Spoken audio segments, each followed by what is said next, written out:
Good evening, welcome to the question debate. This is Yamini.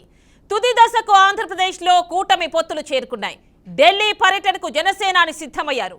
పొత్తు కోసం బీజేపీని ఒప్పించడమే పవన్ కర్తవ్యమా? కూటమిలో చేరేందుకు ఒప్పుకుంటే బీజేపీకి దక్కే సీట్లెన్ని? ఢిల్లీ పర్యటనకు ముందే బాబుతో భేటీ అయ్యారు.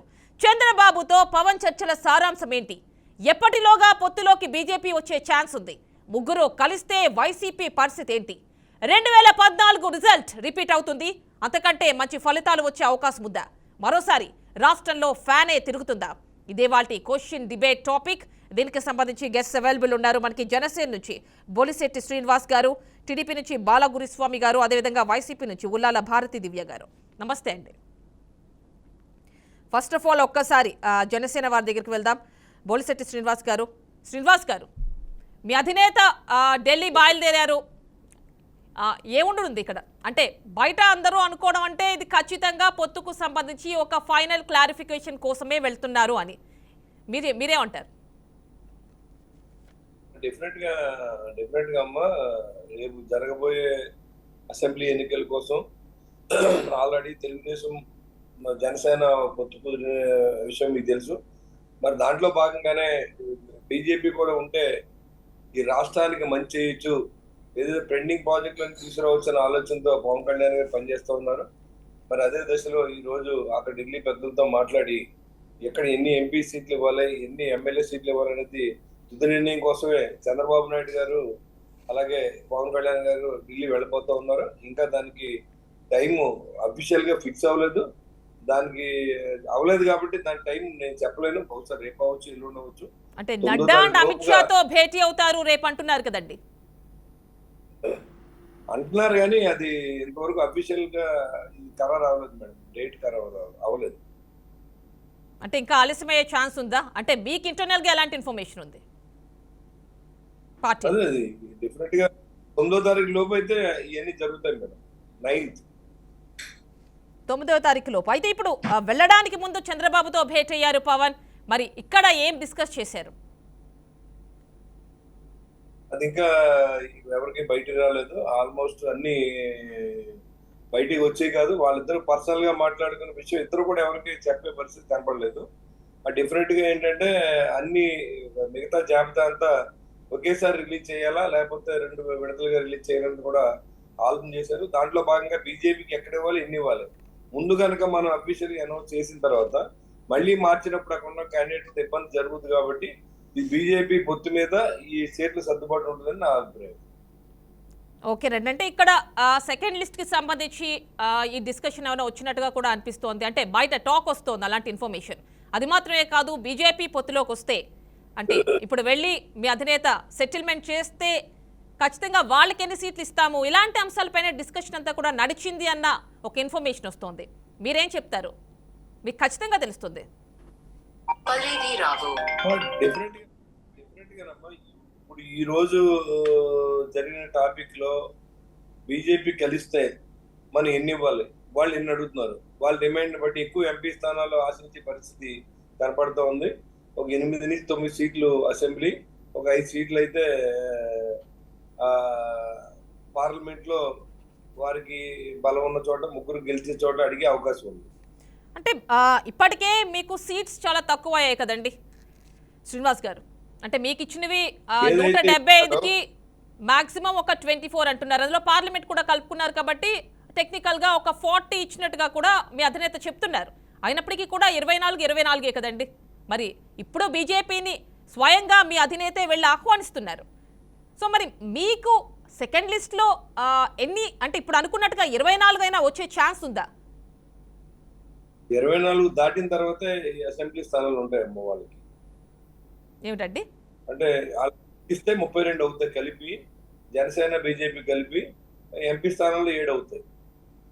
అంటే జనసేన బీజేపీ కలిపి కాదండి, అంటే మిమ్మల్ని నమ్ముకుని జనసేన తరపున చాలా సంవత్సరాల నుంచి వర్క్ చేస్తున్న వాళ్ళు ఉన్నారు. 24 సీట్లు యాడ్ చేసి ఆ 24 దాటిన తర్వాత వచ్చే సీట్లు బీజేపీకి ఇస్తారు. అది ఓకేనండి. అంటే ఇప్పుడు మీకు 24 అనేది కన్ఫర్మ్. 24 కన్ఫర్మ్.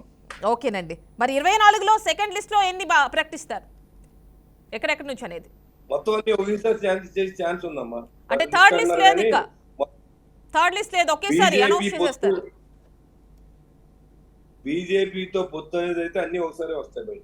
ఓకేనండి, బీజేపీ రేపు ఒక క్లారిటీ వచ్చేస్తుందేమో. ఆల్రెడీ పురంధరేశ్వర్ కూడా అక్కడే ఉన్నారుగా. వెయిట్ అండ్ సీ అండి, దాని మీద నేను కామెంట్ చేయలేను, ఎందుకంటే నాకు తెలియదు, నేను చెప్పలేను డిబేట్ లో. అంటే మీ శ్రేణులు అయినా కూడా ఇంట్రెస్ట్ చూపిస్తూ ఉంటాయి కదా, ఏం జరుగుతోంది, అధినేత అక్కడ ఉన్నారు. ఎన్ని ఎవరు చెప్పిన ఊహాగానాలు అండి, ఎవరికి కరెక్ట్ గా అంటే ఊహాగానాలు అని కాదు శ్రీనివాస్ గారు, ఊహాగానాలు అని కాదు, మీ శ్రేణులకి ఒక క్లారిటీ ఏం జరుగుతోంది అనేది ఏమి తెలియదు, ఎవరికి ఏమి తెలియదు. ఇదే మైనస్ అవుదంటారా మరి, ఇలా ఏమీ తెలియకుండా అంతా గుట్టుగా ఉంచితే? రాజకీయాల్లో మైనస్ ప్లస్ నాయకులు ఆలోచించుకుంటారమ్మా, అధినాయకత్వం. అదేంటి, మీకు ఆల్రెడీ సీట్ వచ్చింది, మీరే ఫైనల్ అవుతారని కూడా తెలుస్తోంది, మీరు ఒక నాయకులే కదా, మీకు ఖచ్చితంగా ఇన్ఫర్మేషన్ ఉంటుందిగా. అవ్వాలి కదా, వాళ్ళు రిలీజ్ నాకు ఎప్పుడో కన్ఫర్మ్ చేశారు, అది వాళ్ళు రిలీజ్ చేస్తేనే శంకరం పోతే తీర్థం అవుతుంది, నేను చెప్పకూడదు కదా. ఓకేనండి, ఒక్కసారి మనం టీడీపీ నుంచి బాలగురుస్వామి గారు ఉన్నారు, వారితో మాట్లాడదాం. బాలగురుస్వామి గారు, ఏంటి మీ పొత్తులో భాగస్వామి? చెప్పండి. ఛానల్ ఉన్న సోదరులందరికీ నమస్కారం. ముందుగా బాలగురుస్వామి గారు, మీ పొత్తులో ఉన్న భాగస్వామి అధినేత అంటే జనసేన అధినేత ఆల్రెడీ ఢిల్లీ బయలుదేరినట్టున్నారు. సో మరి నెక్స్ట్ మీ అధినేత కూడా వెళ్తారు అంటున్నారు. సో ఏం జరుగుతోంది? అండ్ ఈరోజు భేటీ కూడా జరిగింది జనసేన చంద్రబాబు అండ్ పవన్ కి మధ్య. ఏం జరిగిందండి అక్కడ? పొత్తుల విషయంలో ఒకసారి చూసామంటే ఇప్పటికే అధినేతలు ఇద్దరు కూడా ఒకటికి 3-4 సార్లు కలుసుకొని మాట్లాడటం జరిగింది. ఆ పొత్తుల విషయంలో ఎలా ముందుకెళ్ళాలి, టికెట్లు ఎన్ని తీసుకోవాలి, ఎక్కడ ఎవరు పోటీ చేయాలనే విషయాల్లో కూడా చాలా క్లియర్గా ఉండడం జరిగింది. దానిలో భాగంగానే ఈరోజు మళ్ళా అధినేతలు ఇద్దరు కూడా తాడేపల్లిలో ఉండవల్లి చంద్రబాబు నాయుడు గారి నివాసంలో ఈరోజు కూర్చొని మాట్లాడుకోవడం జరిగింది. అయితే బీజేపీ కలిసి వచ్చే అంశం మీద కూడా ఈరోజు వాళ్ళిద్దరి మధ్యలో సంభాషణ జరిగి ఉండొచ్చు. దానికోసంగా పవన్ కళ్యాణ్ గారు కూడా ఢిల్లీ బయలుదేరి ఉండొచ్చు. ఎందుకనంటే పవన్ కళ్యాణ్ గారు గత చాలా సంవత్సరాల నుంచి కూడా బీజేపీతో వాళ్ళు కొనసాగుతూ ఉన్నారు. అందువల్ల ఎందుకనంటే బీజేపీని కలుపుకొని ముందుకెళ్లాలనే ఆలోచన పవన్ కళ్యాణ్ గారికి ఉండడం జరుగుతుంది.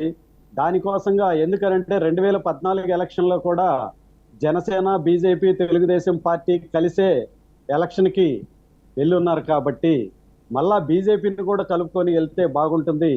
ఎందుకనంటే రాష్ట్రం ఈరోజు వెనకబడిపోయి ఉంది, రాష్ట్ర అభివృద్ధి కుంటుపడిపోయి ఉంది. కాబట్టి రేపు నెక్స్ట్ కూడా కేంద్రంలో బీజేపీ ప్రభుత్వం వస్తుందని అందరూ కూడా అనుకుంటున్నారు. కాబట్టి బీజేపీతో కలిసి వెళ్తే వెనకబడ్డ ఆంధ్రప్రదేశ్ని, అభివృద్ధిలో కుంటుపడ్డ ఆంధ్రప్రదేశ్కి మనకి ఏవైతే రావాల్సిన రాయితీలు ఉన్నాయో అవన్నీ మళ్ళా సాధించాలంటే బీజేపీతో కలిసి వెళ్తేనే బాగుంటుందనేది ఒక ఆలోచన కూడా ఉంది.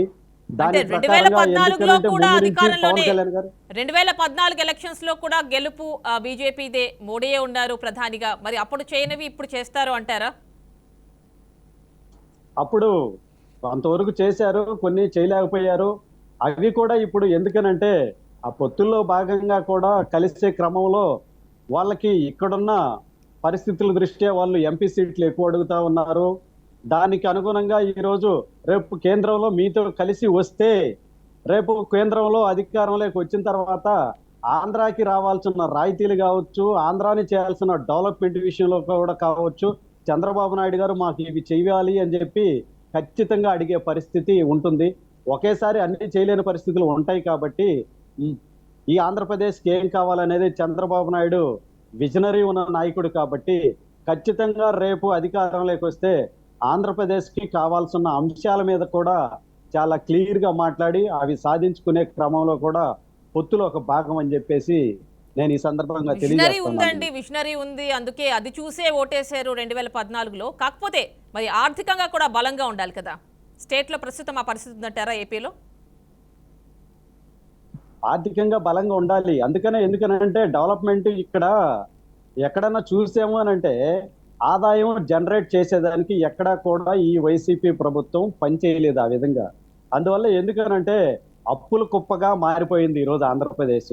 అప్పులు తెచ్చి సంక్షేమ పథకాలు ఇవ్వడం తప్ప ఇన్కమ్ జనరేట్ అయ్యే విధంగా ఈరోజు ఈ రాష్ట్ర పరిపాలన లేదు.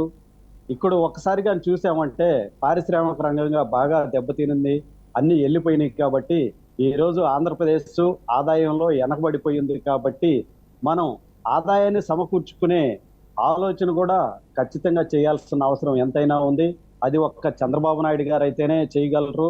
చంద్రబాబు నాయుడు వల్లే సాధ్యమవుతుందని చెప్పి పవన్ కళ్యాణ్ గారు కూడా భావించారు. కాబట్టి ఈరోజు తెలుగుదేశం పార్టీతో కలిసి ముందుకు రావడం జరిగింది. అంటే చంద్రబాబు పవన్ మార్నింగ్ అంటే ఈ రోజు భేటీ అయిన తర్వాత ఇప్పుడు చూస్తున్నట్లయితే చాలా మంది ఆశావహులు కావచ్చు, ఆల్రెడీ టికెట్స్ వచ్చిన అంటే I mean to say ticket confirm అయిన వాళ్ళు కావచ్చు, వీళ్ళందరూ వచ్చి కలిసి వెళ్తున్నారు.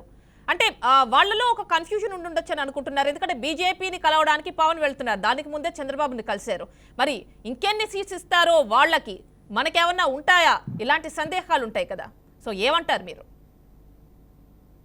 అంటే ఇప్పుడు పొత్తులో భాగంగా ఎందుకనంటే గతంలో 175 నియోజకవర్గాలు తెలుగుదేశం పార్టీ పోటీ చేసేదానికి దానికి కావాల్సిన వర్క్ అంతా చేయడం జరిగింది.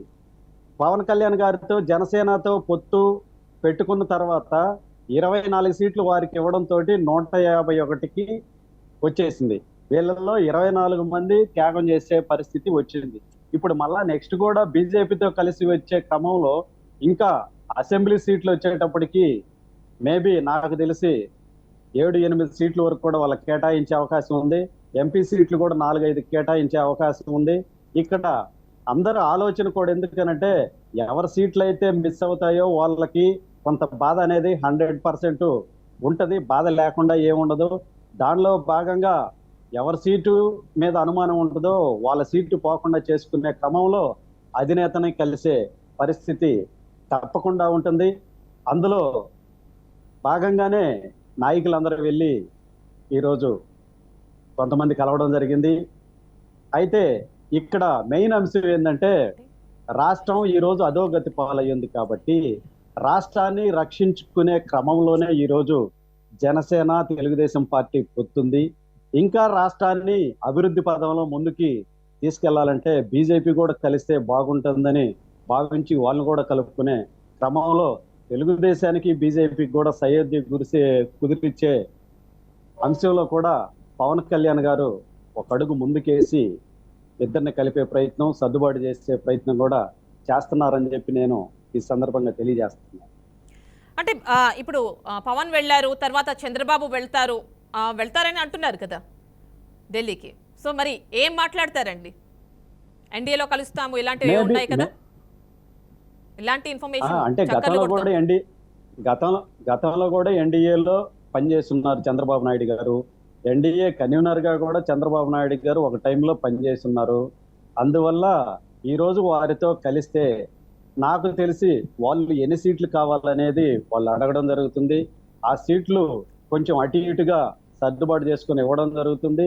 ప్లస్ రాష్ట్రానికి ఏమేమి కావాలనే అంశాల మీద కూడా చంద్రబాబు నాయుడు గారు వాళ్ళు అడిగినన్ని సీట్లు ఇవ్వగలరంటారా? 100% ఉంది.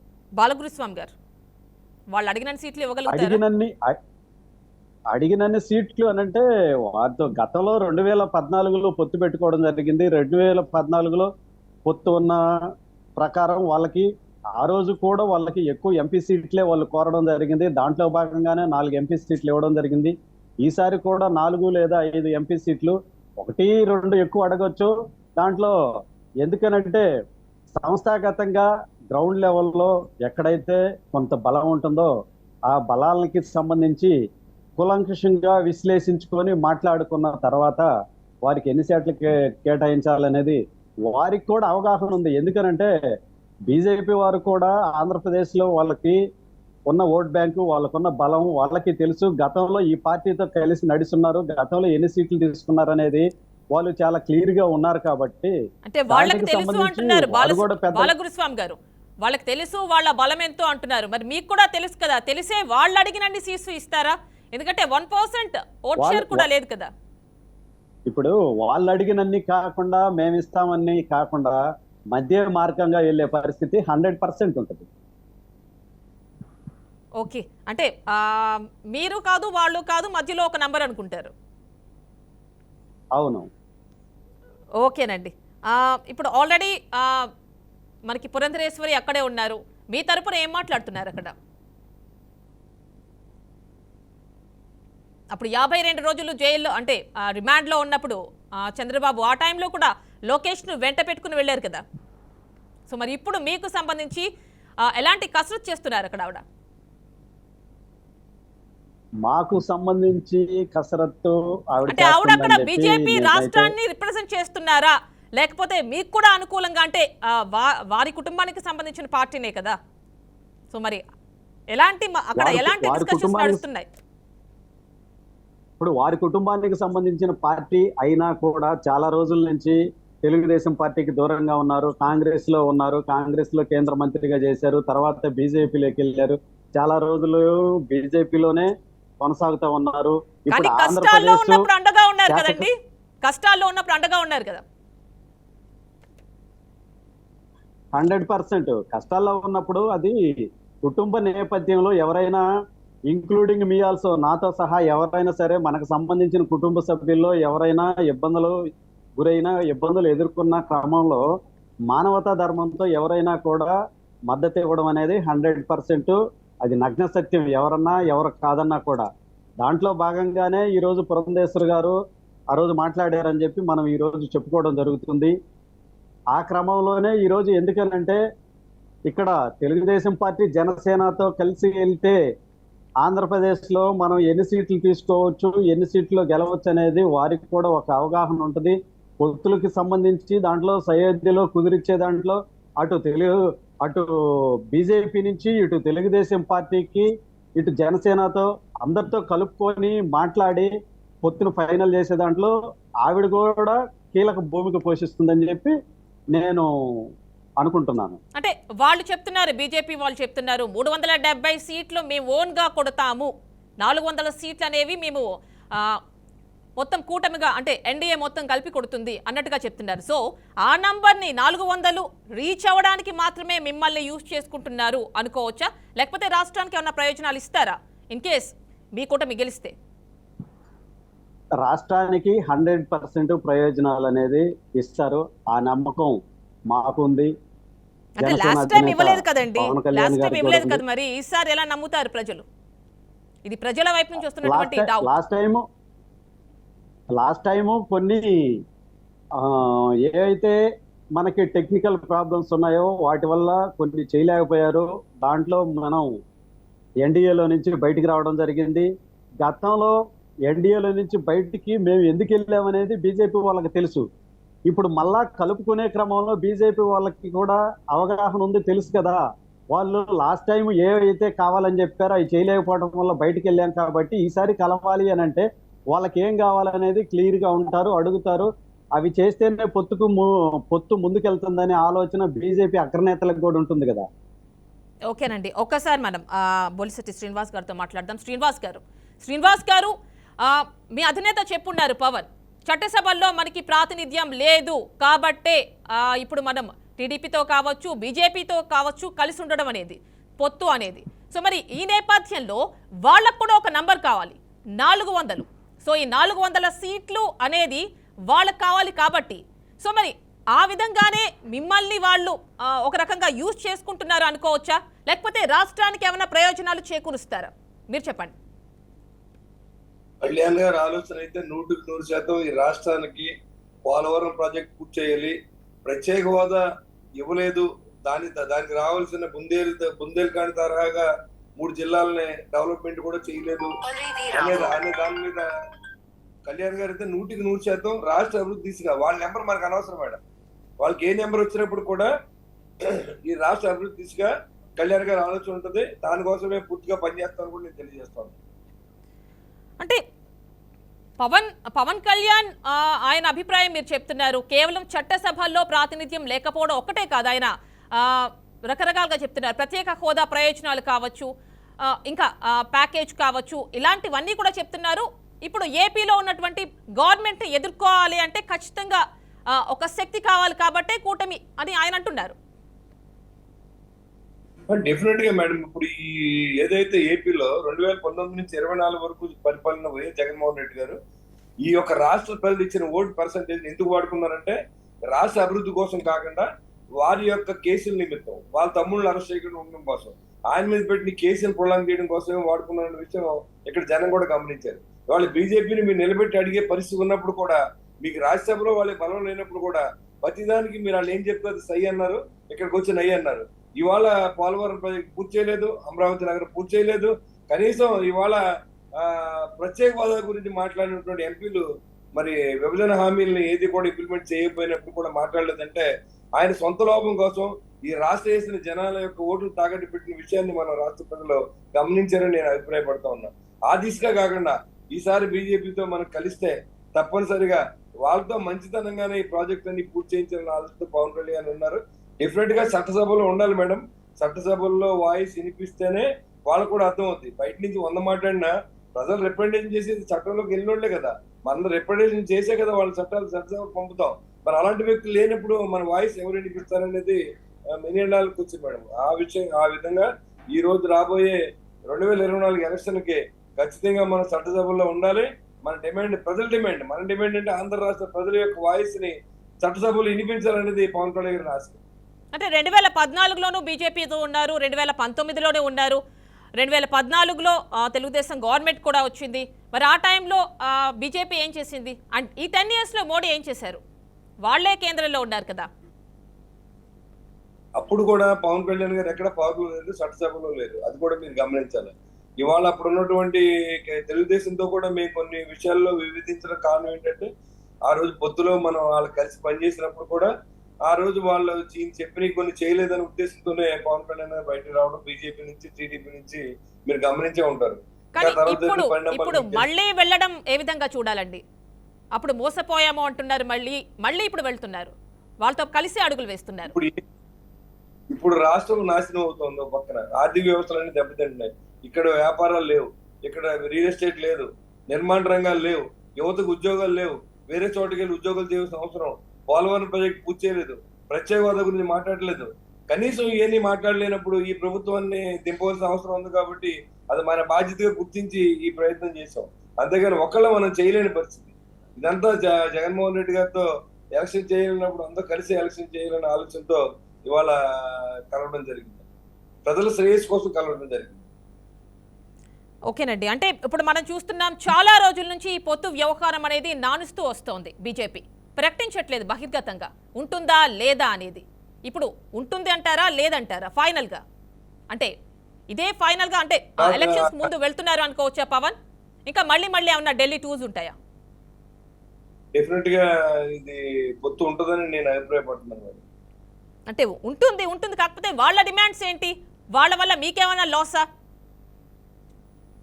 డిమాండ్స్ అనే ఏముంటుంది మేడం. ఎక్కడ బలంగా ఉంటే అక్కడ వాళ్ళు పోటీ చేయాలి, ఎక్కడ బలంగా ఉంటే అక్కడ తెలుగుదేశం పోటీ చేయాలి, ఎక్కడ బలం ఉంటే అక్కడ జనసేన పోటీ చేయాలి తప్ప ఒకళ్ళు ఇవ్వడం ఒకళ్ళు తీసుకోవడం అనేది కరెక్ట్ కాదు. పొత్తు ధర్మాన్ని పాటించాలి అందరం అని చెప్పి నేను అభిప్రాయపడుతున్నాను. వాళ్ళు ఎక్కడైనా రూరల్ ఏరియాలో కంటే వాళ్ళు అర్బన్ లో స్ట్రాంగ్ గా ఉంటారు కాబట్టి అర్బన్ లో ఏదన్నా వాళ్ళు అడిగినా కూడా అర్థం ఉంటుందని చెప్పి నా ఉద్దేశం. అంటే ఇవాళ వాళ్ళ బలాబలాలన్నీ కూడా వాళ్ళు కూడా సర్వేలు చేయించుకున్నారు. సో వాళ్ళ సర్వేల ప్రకారం వాళ్ళు డిమాండ్ చేయొచ్చు, మేము పలానా చోట పోటీ చేస్తాం, మీ 2 పార్టీలు మాకు సపోర్ట్ చేయాలని. అలాగే మనం బలంగా ఉన్న చోట మనం అడగొచ్చు, తెలుగుదేశం బలంగా ఉన్న తెలుగుదేశం అడగవచ్చు. ఈ సీట్లన్నీ తెలుగుదేశానికి కాదు మేడం. ఇవాళ ఆంధ్ర రాష్ట్ర ప్రజలందరూ కూడా అందరూ కలిసి ఓట్లు వేసింది కాన్స్టిట్యూన్సీలు విభజించినప్పుడు ఎక్కడ ఏ పార్టీ బలం ఉన్నదో దాంట్లో మనం నిర్ణయం తీసుకోవడమే. ఇది మనది కాదు, వాళ్ళది కాదు. రాష్ట్రంలో ఎక్కడ బలంగా ఉంటే అక్కడ మనం నిలబడాలనేది నా ఉద్దేశం. అండ్ ప్రభుత్వ వ్యతిరేక ఓటు చేయకుండా కూడా ఈ కూటమి అని అంటున్నారు మీ అధినేత. మరి ఇలాంటి సందర్భంలో మీవేవైతే ఉన్నాయో బీజేపీ నుంచి ఉన్న చోట ట్రాన్స్ఫర్ అవుతుందా ఓట్? అవుతుంది మేడం, అవి ఛాన్సెస్ ఉన్నాయి. ఇప్పుడు ప్రజలు కూడా ఈ మీడియా పెరిగింది, మీడియా పాత్ర పెరిగింది. ఈ ఏదైతే ఇచ్చే డబ్బులన్నీ కూడా ప్రజల డబ్బులని తెలుసు కాబట్టి డెఫినెట్ గా రాష్ట్రంలో అన్యాయం జరుగుతుందో, లెక్కర్లో దోపిడీ చేస్తా ఉన్నారు, ఇసుకలో దోపిడీ చేస్తా ఉన్నారు. డెఫినెట్ గా వీళ్ళు సాగనంపాలనే ఆలోచనలో ప్రజలంతా ఉన్నారు కాబట్టి ఎవరో రైతులు కూడా హ్యాపీగా లేదు. సో ఇంతమంది ఉద్యోగులు వ్యతిరేకంగా ఉన్నారు. సో జనాన్ని అందరినీ కూడా ఎగ్జిక్యూట్ చేసే అవకాశం ఉంది కాబట్టి డెఫినెట్ గా ట్రాన్స్ఫర్ అవుతుందని నా ఉద్దేశం. ఓకేనండి. మనకి వైసీపీ నుంచి నారాయణమూర్తి గారు సీనియర్ నేత, వారు అవైలబుల్ ఉన్నారు, వారితో మాట్లాడదాం. నమస్తే అండి. నమస్తే. ఓకేనండి. నారాయణమూర్తి గారు చూస్తున్నారు, పవన్ ఈరోజు ఢిల్లీ పర్యటన. సో మరి దాని తర్వాత చంద్రబాబు నాయుడు కూడా వెళ్తున్నారు. ఆల్రెడీ పురంధరేశ్వరి అక్కడే ఉన్నారు. మరి ఈ పొత్తుని ఎలా చూస్తారు? ఇది ఖచ్చితంగా పొత్తుగా టర్న్ అవుతుందా ముగ్గురిది కలిపి? అండ్ మీకేమన్నా లోసా చెప్పండి. మేడం ఒక మాట చెప్తా. ఇప్పుడు బలం లేని వాళ్ళు ఎంతమంది వెళ్తే మాత్రం ఉపయోగం ఉంది? బలం ఉంటే వాళ్ళు విడివిడిగా పోటీ చేసుకునేవారు కదా. ఒకళ్ళ సంఖ్యలో ఒకళ్ళ కర్రలాగా ఇప్పుడు నడవడానికి ఊతకర్ర లేకుండా నడిచే పరిస్థితి కనపడలేదు వాళ్ళకి. చంద్రబాబు నాయుడుకు ఊతకర్ర కావాలి, పవన్ కళ్యాణ్కి ఒక ఊతకర్ర కావాలి, బీజేపీకి ఒక ఊతకర్ర కావాలి, కాంగ్రెస్ కూడా ఒక ఊతకర్ర కావాలి. కావాలంటే శర్మిళమ్మను కూడా తీసుకెళ్ళమనండి. ఎందుకంటే వాళ్ళు కలిసే కదా పనిచేస్తున్నారు. పురంధేశ్వర్ గారు అక్కడ ఉన్నారు, పవన్ కళ్యాణ్ వెళ్తాడు. ఎంతమంది కలవడానికి కారణం ఏంటి? వాళ్ళు నిస్సహాయ స్థితిలో ఉన్నారు, పనిమరుగైపోతున్న భయంతో ఉన్నారు, వాళ్ళకు బలం లేక భయపడిపోతూ ఉన్నారు, వణికిపోతూ ఉన్నారు. అంటే మూడు పార్టీలని కలిపి ఏపీలో వాళ్ళకి ఏం స్ట్రెంత్ లేదు, వాళ్ళందరూ చెరో కర్ర అంటున్నారు. మరి అదంతా కలిపి ఒక్క కట్టగా కడితే కొంచెం కష్టమేమో, బలం వస్తుందేమో. మీకే నష్టం లేదా? కాదు, ఒక్క కట్టగా కట్టరు ప్రజలు. కర్ర అదే కదా కూటమి అంటున్నారు. ఒక్కొక్క కర్ర విడదీసి విరిచి పాడేస్తారు. ఒక్క కర్ర కడ్డం కాదు, మూడు కలిపి. సో ప్రజలు వెయిట్ చేస్తా ఉన్నారు. ఒక్కడి మీద దుర్మార్గులు దండయాత్ర చేస్తున్నారు అనేటటువంటి విషయం ప్రజలు తెలుసు. కాబట్టి ఒక్కసారి ఎలక్షన్ వస్తే వీళ్ళకి డిపాజిట్లు కావాలంటే పరిస్థితి ఉంటుంది. ఎందుకు అసలు పార్టీ అధినేతలే ఓడిపోతున్నారు. రేపు కుప్పంలో చంద్రబాబు నాయుడు ఓడిపోతున్నారు. పవన్ కళ్యాణ్ ఎక్కడ పోటీ చేయాలో తెలియక ప్రతి నియోజకవర్గంలో సర్వే చేయించుకుంటా ఉన్నాడు, ఆయన ఓడిపోతాడు. అదేవిధంగా పవన్ కళ్యాణ్తో పాటు వాళ్ళు తప్పుకున్నాడు కాబట్టి ఆయన కూడా ఉత్తపుత్రుడు కూడా మంగళగిరిలో ఓడిపోతా ఉన్నాడు. సర్వే చేయించుకుంటే వాళ్ళకి 40,000 ఓట్లు మైనస్ ఉందట అక్కడ, మొన్న ఎవరో అంటున్నారు అక్కడ. సో వీళ్ళందరూ ఓడిపోయి మళ్ళీ కూటమిగానే ఉంటారు. ఓడిపోయి తప్పేం లేదు, ఉండమనండి. ఢిల్లీ వెళ్తారా, అక్కడి నుంచి లండన్, నారాయణమూర్తి గారు కుప్పంలో చంద్రబాబు నాయుడు ఓడిపోతున్నారంటున్నారు. పవన్ కళ్యాణ్ కూడా ఎక్కడి నుంచి పోటీ చేస్తారో తెలియకపోయినా ఒకవేళ పోటీ చేసిన తర్వాత ఓడిపోతారు అంటున్నారు. అండ్ మంగళగిరిలో నారా లోకేష్, ఆయన కూడా సీట్ ఓడిపోతారు అంటున్నారు. మరి అలాంటప్పుడు మంగళగిరిలో ఎందుకు మీరు మీ అభ్యర్థుల్ని మారుస్తున్నారు పదే పదే? నేను ఎందుకు చెప్తున్నానంటే 82% బీసీ ఓట్లు ఉన్నాయి కుప్పంలో. అంటే బీసీలు 82% ఉన్న దగ్గర ఈయన పోటీ చేస్తారా చంద్రబాబు? బీసీలు ఓట్లు వేస్తారు ఆయనకి. అదే విధంగా మంగళగిరిలో అంటే ఇన్ని రోజులు వేశారు కదండి, ఇన్ని రోజులు వేశారు. ఇప్పుడు వేయరంటున్నా. ఇప్పుడు వరకు బీసీలని ఎస్సీలు ఎస్టీలను పట్టించుకున్న నాదుడు లేదు. ఇవాళ జగన్మోహన్ రెడ్డి గారు వచ్చారు, బీసీలకి ఎస్సీలకు ఎస్టీలకు మైనార్టీలకు వెనుకబడిన ఉన్నత వర్గాలు ఉన్న వాళ్ళకి అండగా ఉండడానికి.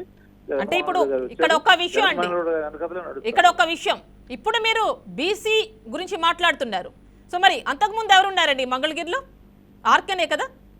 అవునమ్మా, సామాజిక నెగ్గిన తర్వాత సామాజిక న్యాయం చేశారు.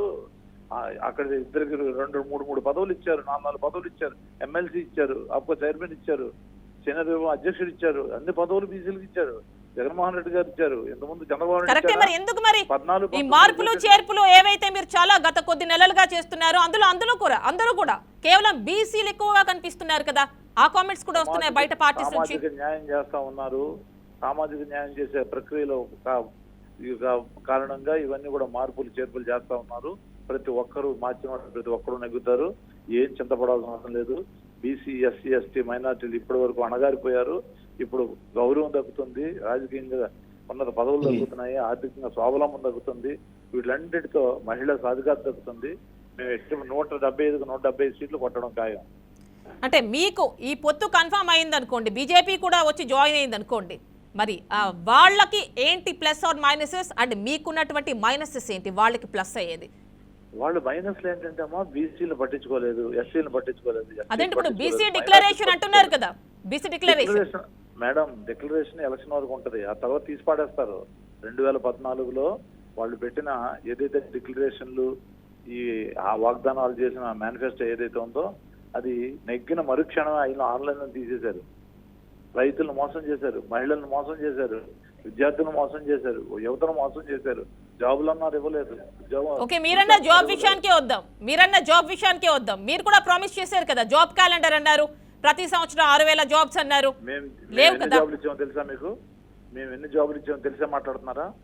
2 లక్షలు ఏవండి, ఏవేవి ఉద్యోగాలు అంటే అవి ప్రభుత్వం గుర్తించిందా? అంటే అవి ప్రభుత్వ ఉద్యోగాలా?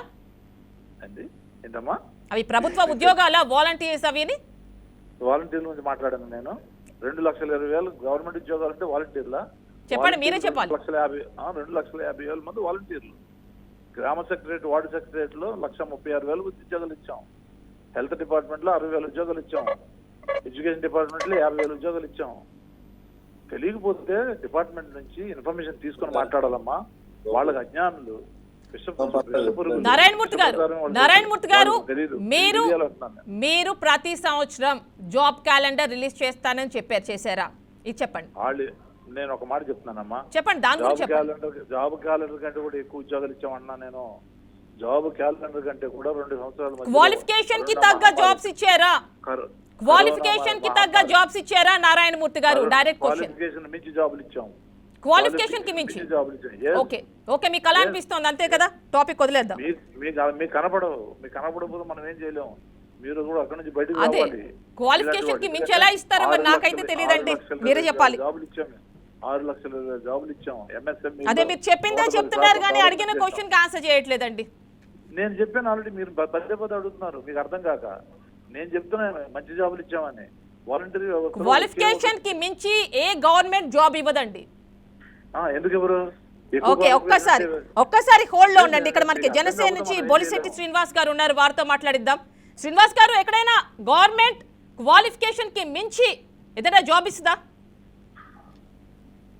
అది ఏది ఇవ్వడానికి లేదు. ఇప్పుడు ఆయనకు ఉద్యోగం ఇచ్చారు నారాయణమూర్తి గారికి. వాళ్ళ పార్టీలో బీసీ నుంచి అందరికి న్యాయం జరిగినట్టే. ఆయన నవరత్నాల కమిటీ చైర్మన్ గా ఉన్నాడు కదా, ఆయన చేస్తే మొత్తం చేసినట్టే. రాష్ట్రం అంతా అట్టుడికిపోతూ ఉంటే ఒక పక్కన ఉద్యోగాలు లేక నానా అవస్థలు పడుతూ ఉంటాయి. కుటుంబాలు ఇక్కడి నుంచి వేరే ప్రాంతాలకు వెళ్ళిపోతూ ఉంటాయి. వీళ్ళు మేము బాగా పరిపాలించామని చెప్పుకోవడానికి సిగ్గుండాలి కదా. ఇంకా నారాయణమూర్తి గారు ఏంటో మాట్లాడతాడు, ఇంకా ఎవరో కలవలేదు, మీరు సింగిల్ గా వస్తారు, రండి, మీరు సింగిల్ గా రాగలరు. ఎందుకంటే తండ్రి ముఖ్యమంత్రి చేసినప్పుడు సంపాదించిన డబ్బులు ఈ మధ్యకాలం లెక్కర్లో ఇసుకలో వచ్చిన డబ్బులతో కలవాలనే కదా మీ ఆలోచన. లేకపోతే మీరు ప్రజల్లోకి వెళ్ళి ఓటు అడిగి హక్కు కూడా లేదు. ఇవాళ రాష్ట్రానికి ఏం చేసిన అడుగుతారు మీరు? రాజధాని ఎక్కడో చెప్పుకోలేని పరిస్థితి మీది. ఆంధ్ర రాజధాని ఏది చెప్పగలరా మీరు? అది తెలీదు. 3 చోట్ల డెవలప్ చేస్తాం. శ్రీనివాస్ గారు, నిన్న జరిగిన ఒక సమ్మిట్ లో అంటున్నారు కదా, విశాఖనే నేను తర్వాత సీఎం అయితే అక్కడే ప్రమాణ స్వీకారం చేస్తాను అని. ఇప్పుడు రాజధాని చెప్పనండి. రాజధాని ఎక్కడో తెలియదు. సెక్రటరేట్ శాసనసభని కట్టిన తర్వాత అది మొదలు పెట్టి దాని మీద కూడా అప్పు తెచ్చిన వ్యక్తి ఎలా మాట్లాడతారు? ఇక్కడికి వచ్చి ఓ పక్కన రాష్ట్రంలో అప్పులు ఊపులో ముంచి మీ సలహాదారులు జీతాలు ఇచ్చి సాక్షి చాలు, సాక్షి పేపర్ చాలు, రంగులు వేసుకుంటే చాలు. ఇది రాష్ట్రాన్ని చేసింది ఏం చేశారు? నారాయణమూర్తి గారు, అప్పుల గురించి తెలుసా అంటున్నారు. పన్నులను కూడా తాకట్టు పెట్టారు కదా మీరు. పన్నులను కూడా తాకట్టు పెట్టారు. రాష్ట్రానికి ఏమీ రావు, డైరెక్ట్ గా వాళ్ళు జమ చేసుకుంటారు. దీనికి ఏం ఆన్సర్ ఇస్తారు? అప్పుల గురించి ఏం తెలుసు? ఇవాళ సెంట్రల్ నుంచి వచ్చి డబ్బులన్నీ వడ్డీలు పోతా ఉన్నాయి. ఏ రకంగా డెవలప్ చేస్తారు? ఏ రకంగా రోడ్లు వేస్తారు? ఏ రకంగా ప్రాజెక్టులు కడతారు? కబుర్లు చెప్పొద్దు. డిబేట్ కి వచ్చే బాబు నారాయణమూర్తి, డిబేట్ కి రా. ఈ ఫోన్ లో కుదరలేదు. డిబేట్ కి వచ్చే తీసుకుంటున్నాడు మా అతను కూడా. మాకు మీరు అప్పులు ఇంతకుముందు ఎన్ని ఉన్నాయి చెప్పండి. 14, 19 ఎన్ని మీరు ఎంత చేశారు చెప్పండి. ఇప్పుడు మేము చెప్తాం. మీరు ఎంత చేశారు చెప్పండి. ఎక్కువ చేశారని చెప్పారు. ఎంత ఉన్నాయి అప్పులు చెప్పండి. మీరు ఎక్కువ చేశారని చెప్పారు కదా. ఇప్పుడు ఎంత చేశారు చెప్పండి. చెప్పట్లేదు. ఇది ఎక్కడ సోద్యం? అప్పులు కుప్పలు చేసి ఏ ప్రాజెక్ట్ పూర్తి చేశారు మీరు?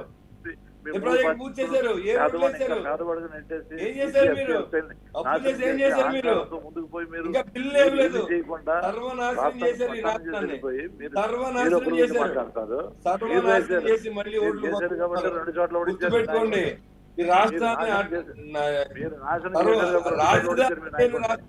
ఓకేనండి, ఒక్కసారి జనసేన బొలిశెట్టి శ్రీనివాస్ గారు వారి దగ్గరికి వెళ్దాం. శ్రీనివాస్ గారు, అసలు క్వాలిఫికేషన్స్ కి మించి ఎక్కడైనా ఉద్యోగాలు ఇస్తారా? గవర్నమెంట్ జాబ్స్ అది వైసీపీ ప్రభుత్వంలో వాళ్ళు ఇచ్చేస్తారండి. వాళ్ళు ఏదైనా వాళ్ళకి ఏం లేదు, సొంత డబ్బా కొట్టుకోవాలి, వాళ్ళు ఎలక్షన్ చేసుకుంటే ఉండాలి తప్ప వాళ్ళు ఉద్యోగాలు ఇచ్చింది లేదు, సచ్చింది లేదు. ఉన్న ఉద్యోగస్తులే మేము బాబు ఈ ప్రభుత్వంలో ఉద్యోగం చేయలేకపోతామని మొదలు పెడతా ఉంటే వీళ్ళు మేము ఏదో అది ఇచ్చాం ఇది ఇచ్చాం చెప్పుకోవడం తప్ప ఈ రాష్ట్రాన్ని ఉద్ధరించింది ఏం లేదు మేడం. వాళ్ళు సరిగ్గా అడిగితే సమాధానం కూడా చెప్పలేరు. ఇప్పుడు ఆయన చెప్తాడు, మనం ఒకటి అడిగితే ఇంకోటి చెప్తాడు ఆయన, లేకపోతే పర్సనల్ మ్యాటర్ మాట్లాడతారు. వీళ్ళకి ఏం తెలుసు మేడం? వీళ్ళు ఈ 60 మందికి జీతాలు ఎంత పోతా ఉన్నాయి? మేము సంక్షేమం ఎలా చేస్తామని చెప్తాం. ఏదైతే మీరు 300 కోట్లు ఇచ్చారంటారా? ఈ అధికార ప్రతినిధులకి? డెఫినెట్ గా 300 కోట్లు ఇస్తారు. 380 కోట్లు సమ్ చేంజ్ అండ్ అందులో సజ్జలకి కనీసం రోడ్లు వేసుకోవచ్చు మనం, అన్ని చోట్ల రోడ్లు వేసుకోవచ్చు మేడం. అది కూడా చేయలేదు వీళ్ళు. ఏంటి వాళ్ళ పేపర్ యాడ్లు చూడమనండి, సాక్షికి ఎంత ఇచ్చారో లేకపోతే టీవీ 9కి ఎంత ఇచ్చారో అన్ని చెప్పమనండి ఒకసారి. అది ఒకసారి మీరు మాట్లాడండి. ఇప్పుడు ఎందుకంటే మన వాళ్ళు చేసి దోబరాన్ని ఆపితే చాలు. ఫ్లైట్లకి ఎంత ఖర్చు పెట్టారు, హెలికాప్టర్లు ఎంత ఖర్చు పెట్టారు, ఎందుకు ప్రజల మధ్య తిరగట్లేదు? ధైర్యంగా సింగిల్ గా ఇప్పుడు కాదు రావడం, ప్రజల్లోకి వెళ్ళినప్పుడు సింగిల్ గా వెళ్ళాలి. మీరు చుట్టూనే పరదాలు కట్టుకుని చెట్లు కొట్టేసి విపరీతమైన పోలీసింగ్ చేసుకుని వెళ్ళడం కాదు. ప్రజల్లో తిరగలేదు. అంటే పరదాలు ఎందుకు కట్టారంటే వాళ్ళకి ఇన్ఫర్మేషన్ ఉందట, థ్రెట్ ఉందని చెప్పి నిన్న వైసీపీ వారే అంటున్నారు. తెట్టనోడు పదవి మేడం, ప్రజలు తెట్టనోళ్ళకి జైల్లోకి వెళ్ళి ఇబ్బందులు పడిన వ్యక్తులు వచ్చి మన మీద అంటే ప్రధాని వచ్చారు చూశారు కదా హైదరాబాద్ కి, హైదరాబాద్ కి ప్రధాని వచ్చారు చూశారు కదా. సో మరి అక్కడెక్కడా కూడా పరదాలు కట్టలేదు, ఆయనకి ఏం థ్రెట్ లేదంటారా? మరి ప్రధానమంత్రి కంటే థ్రెట్ లేని కాశ్మీర్ 370 డియో తీసుకొచ్చారు. మరి ఆయన థ్రెట్ ఉండదా? ఆయన ప్రజలు ఎలా తిరుగుతున్నాడు ఆయన? మరి ఈయన తిరగలేకపోతున్నాడు, థ్రెట్ ఆయనకి లేదా? అంటే ఇక్కడ ఇంకో థ్రెట్ వేరు, ఇదే థ్రెట్ నాకు అర్థం అవట్లా. అంటే ఇక్కడ ఇంకో ఇంపార్టెంట్ ఇష్యూ అండి, తెలియట్లేదు. అండ్ ఇంకా మరి అంత థ్రెట్ ఉంటే వైజాగ్ లో ఎందుకు వైజాగ్ ని ఎగ్జిక్యూటివ్ క్యాపిటల్ అంటున్నారు? అంటే చాలా ప్రమాదకరమైన ప్లేస్ గా అభివర్ణిస్తున్నారు కదా. ఇప్పుడు ఆయన పర్సనల్ గా థ్రెట్ ఉండొచ్చు తప్ప ప్రజల పరిపాలనలో అతను థ్రెట్ లేదండి.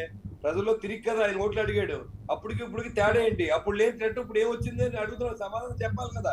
ఏ రకమైన థ్రెట్ ఉందో మీకు, ఎవరి నుంచి థ్రెట్ ఉందో చెప్పాలా? మీ ఇండివిజువల్ విషయాల్లో ఉందా, మీ వ్యాపారంలో ఉందా, లేదా మీ కుటుంబంలో ఉందో చెప్పాలా? తప్పే ఉంది. ఇప్పుడు థ్రెట్ ఉందని చెప్తున్నారు, ఎవరి నుంచి ఉంది? ఎందుకు ఇంత డబ్బు వేస్ట్ చేస్తారు? అంటే అన్ని వేల కిలోమీటర్లు 3600 పైచిలకు కిలోమీటర్లు పాదయాత్ర చేశారు, అందరి దగ్గరికి వెళ్ళారు. మరి అప్పట్లేని థ్రెట్ అనేది ఇప్పుడు ఎందుకు వచ్చిందంటారు? మీరు చెప్పండి. వ్యాపారాల్లో వచ్చి ఉంటుంది మేడం, వ్యాపారంలో లాభాలు తక్క, వ్యాపారాల పంపకాలు తక్క థ్రెట్ వస్తుంది. ఇంకెందుకు వస్తుంది మేడం? వీళ్ళకి ఏమన్నా ప్రజల కోసం థ్రెట్ అయితే రాలేదు. ఈయన అంత ప్రాణత్యాగాలు చేసి అంతటువంటి ఈ త్యాగం ఏం చేయలేదు ఈ రాష్ట్రానికి. పోలవరం ప్రాజెక్టు భూములు తీసుకుంటేనో లేకపోతే ఇంకోటి ఆర్పర్కి భూములు తీసుకుంటేనో వాటిని కూడా డబ్బుని పేదల ఇళ్ల స్థలాల్లో కూడా కమిషన్ కొట్టేశారు మేడం. వీళ్ళు ఒక 40 లక్షలు కొన్న పొలం ₹1 కోటి రికవరీ చేసి వాళ్ళ దగ్గర డబ్బు తీసుకున్నారు. బీఆర్ఎస్ అని పెట్టి కొత్త పథకాల్లో కోట్లాది రూపాయలు ఎమ్మెల్యేలు ఎంపీలు సంపాదించారు. మరి ఇంకా ఏంటి మేడం వీళ్ళకి ఉండేది ఏంటి? అండ్ ఒక్కసారి మనం బాల గురుస్వామి గారి దగ్గరికి వెళ్దాం. టీడీపీ గురుస్వామి గారు చెప్పండి. అంటే ఇప్పుడు దాకా చూశారు కదా నారాయణమూర్తి గారు ఏమన్నారో వైసీపీ. సో మరి ఆయన అనేది ఏంటంటే మేము అప్పులు చేయడం కాదు, టీడీపీ హయాంలోనే కుప్పలు తెప్పలుగా అప్పులు చేశారు అంటున్నారు. మరి ఇలాంటివన్నీ కూడా ఇప్పుడు మీకు ఎలక్షన్స్ లో మైనస్ కావా? వాళ్ళు చేసే కామెంట్స్ మీరు ఎలా కౌంటర్ ఇస్తారు? ఒక్కసారి స్వాతంత్రం వచ్చినప్పటి నుంచి చూస్తే ఎన్ని అప్పులు చేశారో, ఈరోజు ఈ 4-5 సంవత్సరాల్లో వీళ్ళు అన్ని లక్షల కోట్లు అప్పులు చేశారు. అప్పుల గురించి మాట్లాడే అర్హత వీళ్ళకి లేదు. వీళ్ళకి అసలు మాట్లాడే నైతిక హక్కు కూడా లేదు అప్పుల గురించి. వీళ్ళు ఎట్లా మాట్లాడతారు అప్పుల గురించి? వీళ్ళు చేసిన అప్పులు కుప్పలు అసలు ఎన్ని తెచ్చారు? అసలు ఒక్కసారి బ్యాలెన్స్ షీట్ బయటికి ఇవ్వమనండి. ఇప్పుడు దాదాపు ఇన్ని లక్షల కోట్లు అప్పులు తెచ్చారు, సంక్షేమ పథకాలకి ఎన్ని కోట్లు పెట్టారు, మిగతా డబ్బులు ఎక్కడుందో చెప్పండి. వీళ్ళందరికీ ఎక్కడెక్కడ వాళ్ళందరినీ సాక్షి పేపర్లో పనిచేసే వాళ్ళని, వాళ్ళ కంపెనీల్లో పనిచేసే వాళ్ళందరినీ తీసుకొచ్చేసి సలహాదారులుగా పెట్టేసుకొని వీళ్ళకి లక్షల జీతాలన్నీ దొబ్బిచ్చేసి, వీళ్ళకి ప్రోటోకాల్ పదవులు ఇచ్చేసి, వీళ్ళకి వెహికల్స్ ఇచ్చేసి రాష్ట్రాన్ని సర్వనాశనం చేశారు. నవరత్నాలు అని చెప్పేసి ఇప్పుడు మూర్తి గారే కదా నవరత్నాలు రూపకర్త అని చెప్తుంటారు. ఆ నకిలీ రత్నాలను ఒకటి తీసుకొచ్చేసి అన్ని వర్గాలను కూడా నట్టేట ముంచిన ప్రభుత్వం ఇది. ఒక్కసారి చూస్తామంటే వీళ్ళు కర్రలు పట్టుకొని ఊత కర్ర కావాలి, తెలుగుదేశానికి ఒక కర్ర కావాలి, జనసేనకు ఒక కర్ర కావాలి, బీజేపీకి ఒక కర్ర కావాలని చెప్పి మాట్లాడుతున్నారు కదా మూర్తి గారు.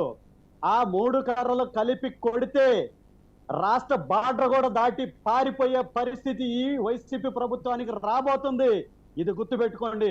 మీరు చెప్పిన లాంగ్వేజ్ లోనే, మీరు చెప్పిన భాషలోనే నేను మీకు తిరిగి చెప్తున్నా. ఆ 3 కర్రలు కలిపి కొడితే ఆంధ్రప్రదేశ్ బార్డర్ దాటి బయటపడే పరిస్థితి వైసీపీ ప్రభుత్వానికి ఉంది. అంటే ఇకపోతే Y75 అంటున్నారు, వైనాట్ పులివెందులు అని చెప్తున్నాం.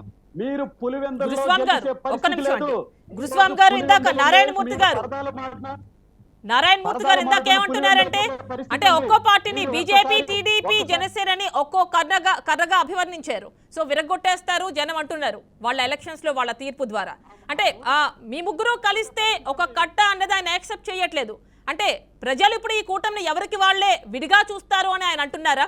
అంటే మీ ఓట్లు ఎవరైతే పోటీ చేస్తున్నారో, ఫర్ ఎగ్జాంపుల్ మీరు పోటీ చేసే చోట బీజేపీ జనసేన ఓట్ ట్రాన్స్ఫర్ కాదు, మిమ్మల్ని ఒక్కటిగా చూడరు అని ఆయన కామెంట్ చేస్తున్నారు అనుకోవచ్చా? అది ఏదో ఆయన పాపం అభిప్రాయపడతా ఉన్నారు. 100% 3 పార్టీలు కూడా గతంలో పనిచేస్తున్నాయి కాబట్టి ఓటు ట్రాన్స్ఫర్ అనేది 100% జరుగుతుంది. వీళ్ళేదో దెయ్యాలు వేదాలు వల్లించినట్టు మూర్తి గారు ఏదో చెప్తున్నారు, అది సత్యం కాదు, అది అబద్ధం. ఇకపోతే 82% ఉన్న కుప్పంకు పోయి ఈ రోజు చంద్రబాబు నాయుడు పోటీ చేస్తున్నారని చెప్తున్నారు.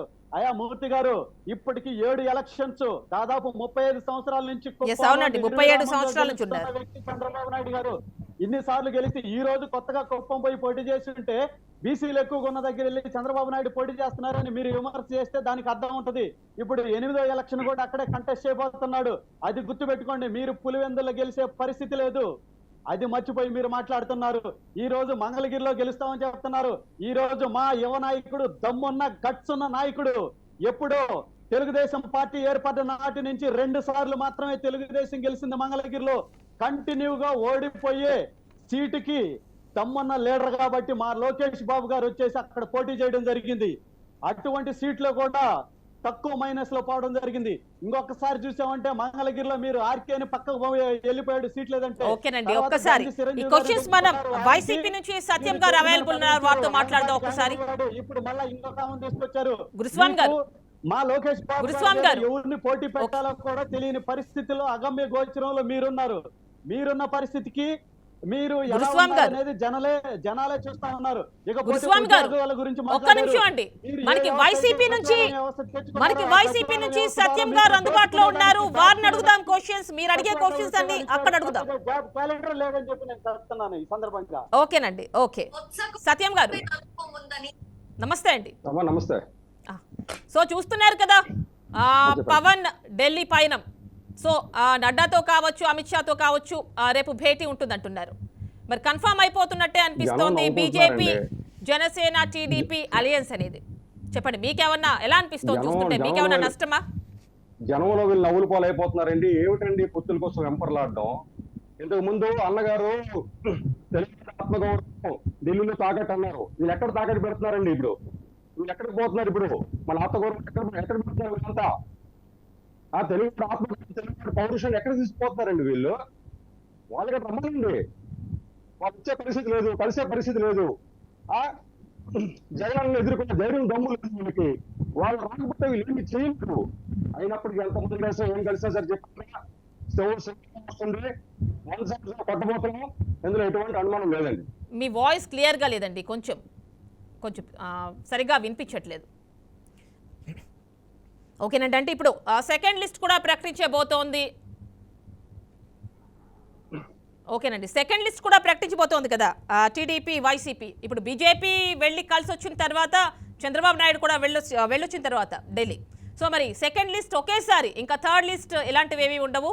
సెకండ్ లిస్ట్లోనే మొత్తం ఏ పార్టీల కంటే బీజేపీకి ఎన్ని, టీడీపీకి ఎన్ని, జనసేనకి ఎన్ని అనేది కూడా కన్ఫర్మేషన్ వచ్చేస్తుంది. అయితే 24 అనేది కన్ఫర్మ్ అని చెప్పి ఇప్పుడు మనకి బొల్శెట్టి శ్రీనివాస్ గారు చెప్తూ ఉన్నారు. మరి ఏమనిపిస్తుంది అంటే మీ పార్టీ నుంచి చాలా మంది ఇటు వస్తూ ఉన్నారు. మరి ఇలా ఫైనల్ లిస్ట్ వచ్చేస్తే మీ పార్టీ నుంచి వలస లాగే ఛాన్స్ ఏమైనా ఉందా? మీకు ఏమైనా ప్లస్ అవుతుందా? హలో, వినిపిస్తుంది నా వాయిస్?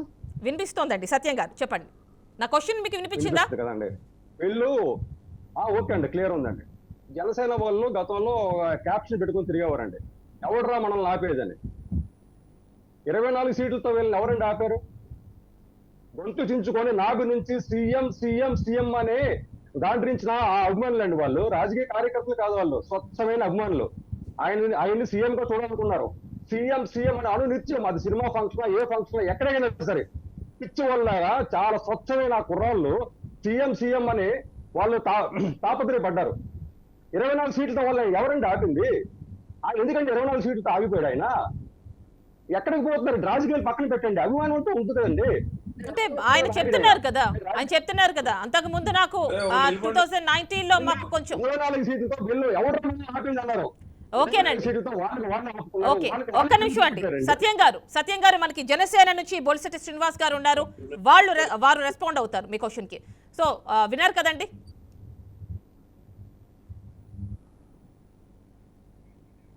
శ్రీనివాస్ గారు చాలా రోజుల నుంచి పవన్ కళ్యాణ్ అంటి పెట్టుకుని ఉన్నటువంటి ఆయన అభిమానులు కేవలం సీఎం అనడానికి మాత్రమే పరిమితం. 2009లోనే ఆ రిజల్ట్ చూసాం. సో సీఎం అవుతామని అనుకునే ఛాన్స్ లేదు, అది కేవలం అభిమానం మాత్రమే, ఓటుగా మారే అవకాశమే లేదు అని చెప్పి అంటున్నారు సత్యం గారు వైసీపీ. సత్య గారి ఆలోచన అలా ఉండొచ్చు. ఆయన శాసనం రాస్తారు ఏంటి ప్రజలు ఓట్లు అయితే ఇవాళ 24 సీట్లతో సీఎం అవ్వచ్చు, లేకపోతే 24 సీట్లు అవ్వకపోవచ్చు, అది వేరే విషయం. ఇప్పుడు మీరు సీఎం అంటే ఇప్పుడు రాజశేఖర రెడ్డి గారికి ఎంత టైం పట్టింది? ఆయన పోయిన తర్వాత ఆయన మీద అభిమానంతో గెలిచాడు తప్ప జగన్మోహన్ రెడ్డికి ఏమైనా స్పెషల్ గా ఇది రూట్ వేసుకుని వచ్చాడు ఏంటంటే బయట నుంచి. ఇవాళ ఈయన చెప్తా ఉంటాడు వాళ్ళు ఎవరో ఏళ్ళు అవుతారని శాతం రాసినప్పుడు ఇతర పార్టీల గురించి మీకు ఎందుకు కలిసి వస్తున్నారు? మేము సింగిల్ గా వస్తున్నాం ఓటమి అన్నప్పుడు 24 14 అన్నది మీకు అనవసరం. మీ తెపాలో మీ తోంకోండి, మీరు వస్తున్నారు సింగిల్ గా రావాలి. మీరు గత్యంతరం మిమ్మల్ని ఎవడో నమ్మడం, ఉన్న ఎమ్మెల్యేని నమ్ముతలేదు మిమ్మల్ని. మీరు మా గురించి మాట్లాడితే అర్థం ఏంటి దీంట్లో? ఉన్న ఎమ్మెల్యేలు ఎప్పుడు అందరూ బయటకు వచ్చి ఒక పార్టీలో జాయిన్ అవుతూ ఉంటే ఎమ్మెల్యే టైం పూర్తి అవ్వకుండానే ఇంకా 70 ఇంచి అందరిని తిడతారు మీరే. మీ పరిస్థితి ఏంటి? జగనన్న దేవుడు, జగనే నా గుండె అనుకున్న ఉండవలసింది ఏమైంది? రిజెక్టెడ్ క్యాండిడేట్స్ ఎవరికైతే స్థానం లేదో, ఎవరికైతే జనాభా లేదో, ఎవరైతే జగన్మోహన్ రెడ్డి దగ్గర అవినీతి ఆటలు సాగవో అటువంటి వాళ్ళందరికీ సాగనంపేశాం అండి. ఎవరైతే నీటి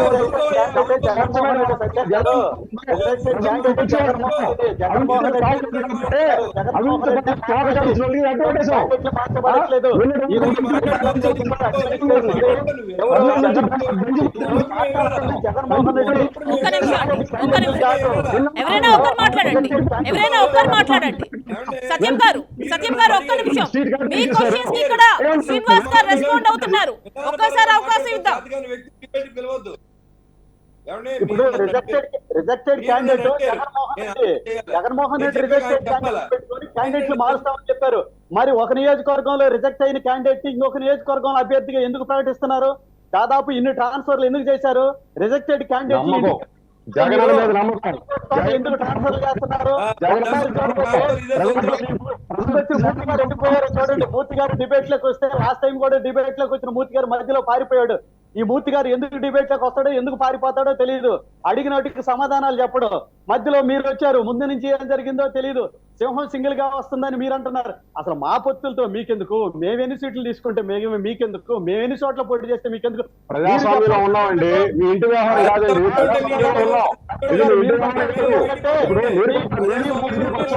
సత్యం గారు ఒక్క నిమిషం. మీ క్వశ్చన్స్ కి ఇక్కడ ఆన్సర్ చేస్తున్నారు, ఒక్కసారి మాట్లాడే ఛాన్స్ ఇద్దాం.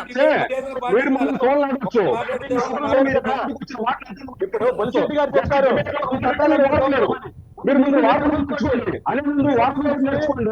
బహిరంగ సమాధానం మాటలు మా చీఫ్ మినిస్టర్ మీరు మాట్లాడుతున్నారు. ఓకేనండి, ఫైనల్ గా టైం లేదు, కన్క్లూడ్ చేద్దాం. ఆయన బ్రీఫ్ చేయండి.